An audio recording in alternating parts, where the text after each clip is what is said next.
Hello बच्चों, as you know आज हम डिस्कस करेंगे unit 4 of computer organisation and architecture की।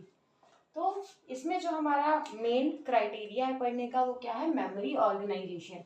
अब आरजीपीवी के अकॉर्डिंग सिलेबस का डिस्कशन कर ले तो सिलेबस में क्या क्या चीज़ें हैं डिस्कस करने के लिए। Main memory, RAM, ROM, secondary memory. आपको अच्छे से पता है कि मेमोरीज का क्या यूज़ होता है। कंप्यूटर मेमोरी का क्या यूज़ होता है। memory is used to store for data। और ये चैप्टर आपको उसी के बारे में ब्रीफ नॉलेज देगा कि कितने टाइप की मेमोरीज कंप्यूटर सिस्टम यूज करता है, कैसे कैसे उसको यूज करता है, डिफरेंट टाइप की यूज करना है, क्यों सही है, एक ही मेमोरी को क्यों नहीं यूज कर पाते। इस टाइप के क्वेश्चंस का आपको ये वाला चैप्टर ब्रीफ में आंसर देगा। Main memory, RAM, ROM, secondary memory. Secondary memory के टाइप्स क्या क्या है, magnetic tape, disk, optical storage. और सबसे एडवांस और इम्पॉर्टेंट मेमोरी कौन सी है, कैश मेमोरी, जो सीपीयू के साथ डायरेक्ट अटैच होती है। Cache structure and design, mapping scheme, replacement algorithm performance को बढ़ाने के लिए मेजर तरीका है। Improving cache performance, virtual memory, memory management, hardware. इन सभी चीज़ों के बारे में हम बहुत अच्छे से डिस्कस करेंगे और पढ़ेंगे। सिर्फ आपको रेगुलरली क्लासेस लेनी है।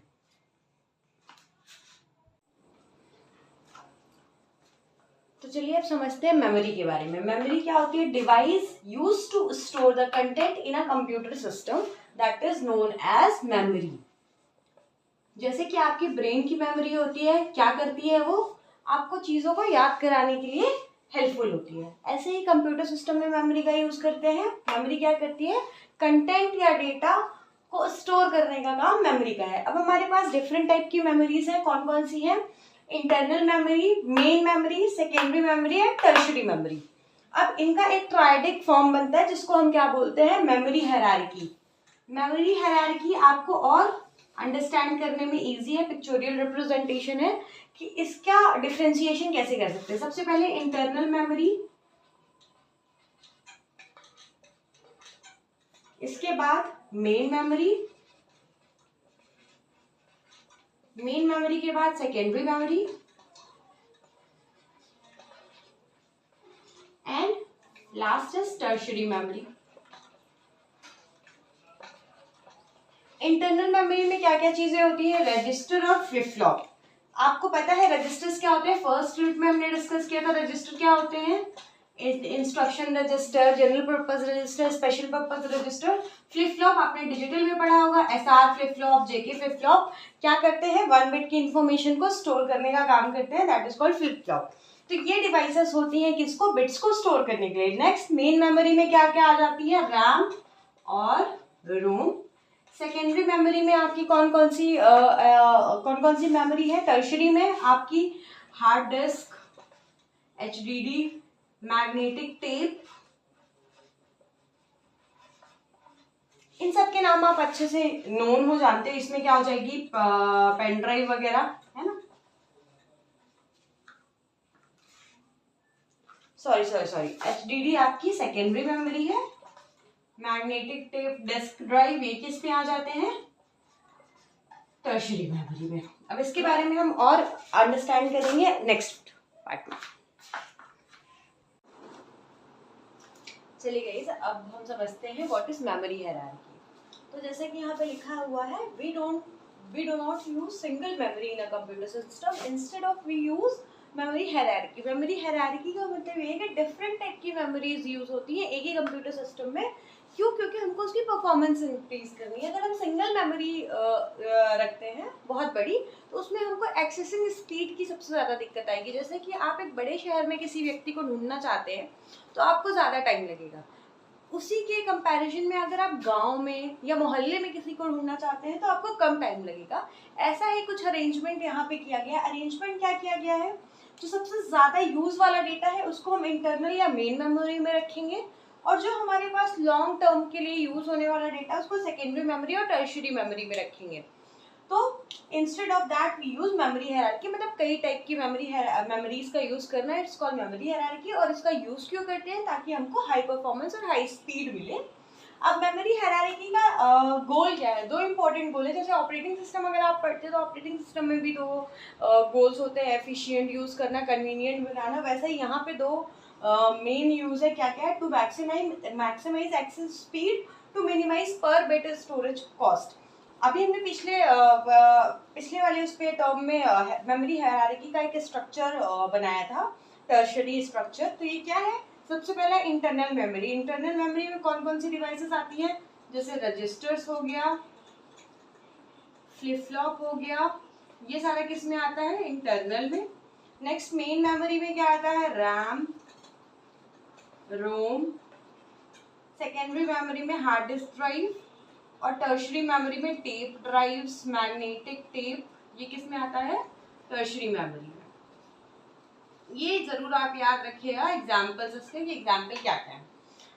अब अगर हम एक्सेस स्पीड की बात करें तो सबसे ज्यादा एक्सेस स्पीड हमको कहाँ मिलेगी? इंटरनल रजिस्टर में, क्योंकि ये छोटा होता है, छोटी जगह में किसी भी डेटा को ढूंढना आसान होता है, इसलिए एक्सेस स्पीड इसमें ज्यादा है। इसके कंपैरिजन में इसमें ज्यादा लगेगी, इसके कंपैरिजन में इसमें ज्यादा लगेगी, इसके कंपैरिजन में टर्शरी मेमोरी में ज्यादा लगेगी। तो अगर हम नीचे से ऊपर जा रहे हैं तो एक्सेस स्पीड क्या हो रही है? इंक्रीज हो रही है। इसलिए ये क्या हो जाएगा? Access speed. एक्सेस स्पीड सबसे कम किस में मिलेगी? टर्शरी में। सेकेंडरी में टर्शरी के कंपैरिजन में ज्यादा, मेन मेमोरी में सेकेंडरी के कंपैरिजन में ज्यादा, मेन मेमोरी से इंटरनल में आपको ज्यादा एक्सेस स्पीड मिलेगी। नेक्स्ट, पर bit storage cost. Storage cost क्यों ज्यादा होगा? स्टोरेज कॉस्ट इसलिए ज्यादा होगा क्योंकि ये फास्ट है, इसलिए स्टोरेज कॉस्ट भी इसमें ज्यादा होगा।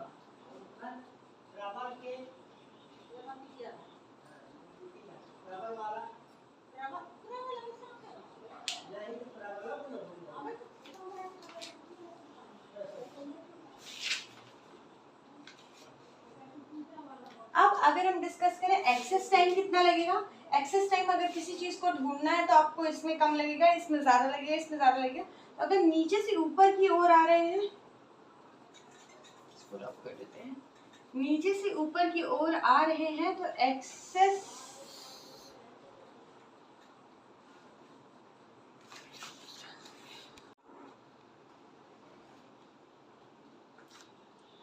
एक्सेस स्पीड आपको सबसे कम टर्शरी मेमोरी में मिलेगी, सबसे ज्यादा इंटरनल मेमोरी में मिलेगी, और उसी के हिसाब से कॉस्टिंग जो होती है, जो ज्यादा स्पीड की होती है उसको ज्यादा कॉस्ट लगता है, तो उसी के अकॉर्डिंग स्टोरेज कॉस्ट भी हो जाएगी। एक्सेस टाइम अब आपको बड़ी जगह में ढूंढना है तो ज्यादा टाइम लगेगा, इसलिए नीचे जब आएंगे तो आपको इसमें ज्यादा टाइम लगेगा, इनकी कंपैरिजन में इसमें कम टाइम लगेगा।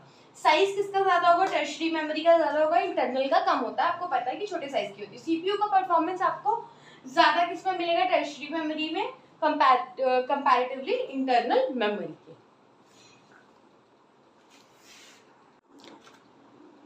नेक्स्ट क्या है? हमको average cost of memory hierarchy में निकालना है। अगर आपके पास सिंगल मेमोरी होती है, सिंगल मेमोरी में आप क्या करते हैं, जो भी एक्सेस कॉस्ट होती, मतलब जो पर बिट को स्टोर करने का कॉस्ट होता है और मेमोरी की जो कॉस्ट होती है उसके अकॉर्डिंग हम उसका मल्टीप्लाई करके आंसर निकाल देते हैं।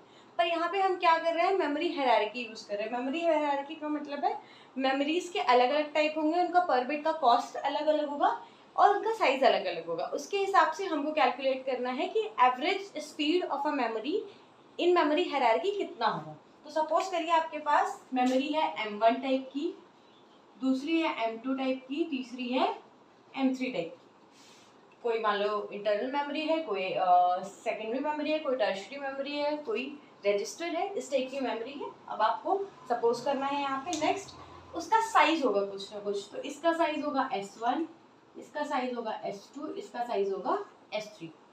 पर बिट स्टोरेज कॉस्ट, पर बिट स्टोरेज कॉस्ट का मतलब होता है अगर आपको एक बिट स्टोर करना है तो उसका कितना कॉस्ट लग रहा है। सपोज करो उसका कॉस्ट है C1, C2 और C3। अब आपको अगर कॉस्ट निकालना है M1 मेमोरी की, कॉस्ट निकालना है किसकी? M1 मेमोरी की। तो कैसे निकालोगे? C1 पर बिट का कॉस्ट और टोटल साइज कितना है? S1।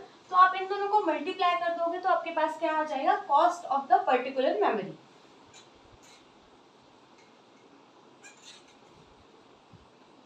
चलिए हम कॉस्ट निकाल लेते हैं। तो आपको पता है मैथ्स के स्टूडेंट है, S1 into C1, S2 into C2 और S3 इंटू C3। ये क्या हो गया आपका cost of a M1 type की मेमोरी का S1C1, M2 टाइप की मेमोरी का S2C2, M3 टाइप की मेमोरी का S3C3।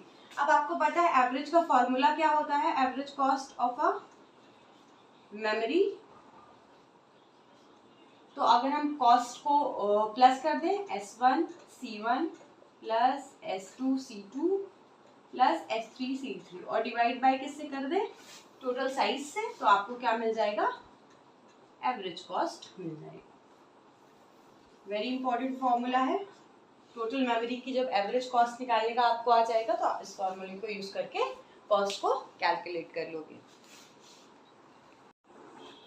चलिए अब नेक्स्ट डिस्कस करते हैं type of memory based on access. आप एक मेमोरी को कितना टाइप से एक्सेस कर सकते हैं, उसके दो टाइप है basically, serial access memory and direct access memory. आपने एरे का नाम सुना होगा। एरे क्या प्रोवाइड करता है, रैंडम एक्सेस प्रोवाइड करता है या डायरेक्ट एक्सेस प्रोवाइड करता है। वैसे ही कुछ जो मेमोरी के टाइप्स हैं वो डायरेक्ट एक्सेस में यूज होते हैं, सीरियल कुछ जो है सीरियल एक्सेस में। एक्सेस करना मतलब आप डेटा किस मेथड से आप उसका रिट्रीव कर पा रहे हो, that is called access memory. Next serial system. सबसे पहले क्या है, serial access memory. Serial access memory क्या करता है, आपको डेटा अगर चेक करना है तो आपको सीरियली चेक करना पड़ेगा।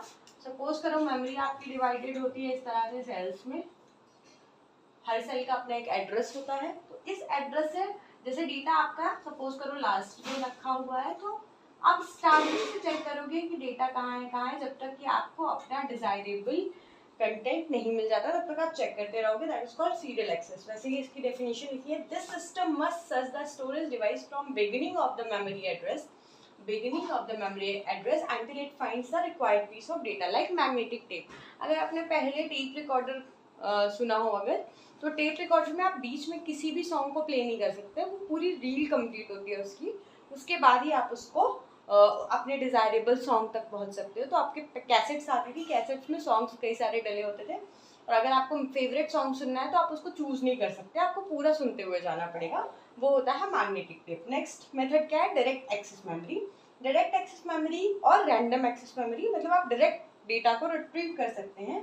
It refers to a condition in which a system can go directly to the information that user wants, like magnetic disk, optical disk। Disk कैसा काम करता है, ऐसा सर्कुलर होता है, रीड राइट हेड होता है, वो काम करता जाता है। अब आप डायरेक्ट भी किसी डेटा को सर्च कर सकते हो, वो क्या होता है, डायरेक्ट एक्सेस मेमोरी। मतलब मुझे अगर इस नंबर का डेटा चाहिए तो मैं एड्रेस लिखूं, सपोज करो इसका एड्रेस कितना है 0001 010 011, तो आपका 011 हम डायरेक्ट एक्सेस कर सकते हैं। ये क्या कहलाता है, डायरेक्ट एक्सेस मेमोरी।